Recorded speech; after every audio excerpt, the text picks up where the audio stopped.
Nagaa fi fayyaan isiniif haa ta'u hordoftoota chaanaalii keenya. Addunyaan keenya torban kana keessa oduu sodaachisaa fi hatattamaa giddugala baharraa madduun raafamaa jirti. Wallabdeen waggoota dheeraa Iiraanii fi Ameerikaa gidduu jiru har'a gara xumura hin beekamneetti ceera. Misaa'iloonni samiirra deemaa jiru. Dooniiwwan waraanaa galaana weeraraa jiru. Addunyaan gara waraana addunyaa sadaffaatti deemaa jirti moo torban kana maaltu ta'e? Gabaasa guutuu qabannee dhufnee jirra. Chaanaalii kanaaf haaraa yoo taatan subscribe gochuun oduulee haaraa fi amanamoo yeroo yeroon argachuu dandeessu. Viidiyoo kanallee like gochuudhaan hanga xumuraatti nu waliin tura.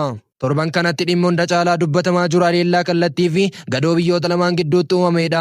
Akka maddoonni icciitii fi amanamoon gabaasanitti Ameerikaan naannoo giddugala bahaatti humna ishee daran dabalaa jirti. Kun immoo erga haleellaan dooniiwwan daldalaa galaana diimaa irratti raawwatamu hammaatee booda kan dhufedha. Iiraan gama isheetiin ibsa kallattiin kenniteen humna lagaa kamiyyuu yoo naannoo keenya dhufe deebii quubsaa ni kennina jechuun akeekkachiisa dhumaa kenniteetti. Humni waraana galaana Ameerikaa dooniiwwan Destroyer jedhaman gara galaana diimaatti dhiyeessuun isaa Teheraan keessatti dheekkamsa guddaa uumeera. Torbanuma kana keessa Teheraan keessatti waraanni Red Alert yookaan qophii xumuraa keessa akka jiru gabaasni baheera. Kun immoo sodaa jiru daran jabeessa. Gama biraatiin Ameerikaan dhiibbaa diinagdee haaraa cimaa torban kana keessa Iiraan irratti labsiteetti. Kunis kan irratti xiyyeeffatu dhaabbatoota misaa'ilaa fi diroonii Iiraan oomishan irrattidha. Muddamni kun maaliif torban kana hammaate? Deebiin isaa tokko qofa. Dhimma Israa'elii fi Gaazaadha. Iiraan hamma waraanni Gaazaa hin dhaabbannetti naannichi nagaa hin argatu jechuun mormii ishee itti fufteetti. Ameerikaan immoo Iiraan gareewwan akka Huutii fi Hizbollaa fayyadamtee nagaa addunyaa booressaa jirti jettee amanti.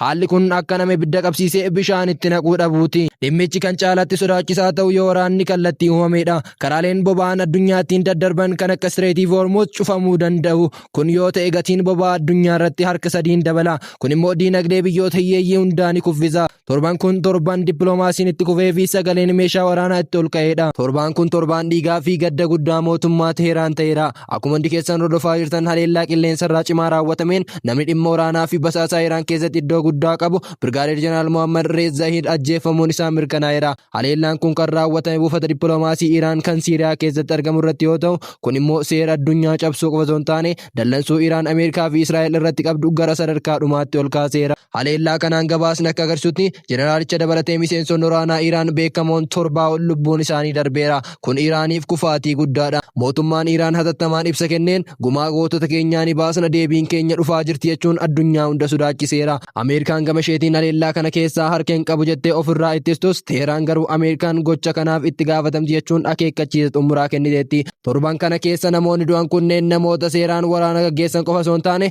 namoota dhimma icciitii giddugala bahaa harka keessaa qabanidha. Kun immoo Ameerikaan naannicha keessatti deebii waraanaa guddaa akkasii ishee mudachuu danda'uuf qophii akka taasiftu ishee dirqisiiseera. Naannichi amma akka dhagaa ibiddaa hoo'ee jira. Namni hundi Iiraan yoomii fi akkamitti gumaa baasti jedhee eegaa jira. Xumura irratti addunyaan keenya har'a bakka dhiphoo irra jirti. Ameerikaan humna ishee agarsiisaa jirti. Iiraan immoo harka ishee sassaabaa hin jirtu. Mootummoonni addunyaa dhiibbaa gochaa jiraatanis mormiin kun gara waraana guutuutti ni jijjiirama moo tasgabbiitti deebi'a kan jedhu dubbii yeroon deebisuudha. Nutis dhimma kana dhiyeenyatti hordofnee isiniif gabaasna.